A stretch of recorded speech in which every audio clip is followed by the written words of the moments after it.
5 dinar tidak sama dengan 5 gram. Okey, 5 dinar dalam tangan saya ni bentuknya bulat dan dinar keluaran public gold ini ada motif Islamik di belakangnya. Okey, untuk pengetahuan anda, beratnya adalah 21.25 gram. Ini pula 5 gram. Bentuknya segi empat. Okey, dan untuk 5 gram keluaran public gold ada dua desain, iaitu desain bunga emas dan taifu.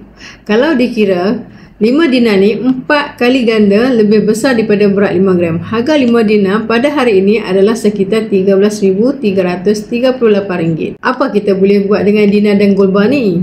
2 keping 5 dinar cukup untuk majlis perkahwinan yang sederhana. Dan 2 keping 5 dinar ni juga cukup untuk anda buat deposit bagi rumah yang berharga RM200,000. 5 gram nilainya lebih kurang RM3,150. Bagus untuk kita simpan emas fizikal yang tidak begitu besar supaya mudah untuk kita jual sikit-sikit bila tiba masanya untuk kita guna hasil tabungan emas. Tapi yang paling penting adalah untuk anda mempunyai tujuan simpanan emas. Simpanan emas di public gold melalui akaun Gap sangatlah mudah, di mana anda boleh menyimpan secara gram-gram emas, tidak dikenakan cas simpanan dan tiada komitmen. Anda hanya perlu konsisten menyimpan sehingga capai tujuan. Bagi yang belum memiliki akaun emas Gap atau ingin membuka akaun untuk pasangan dan anak-anak, boleh rujuk pin video saya. 5 langkah untuk daftar akaun emas percuma. InsyaAllah saya bimbing sebaiknya. Selamat menabung.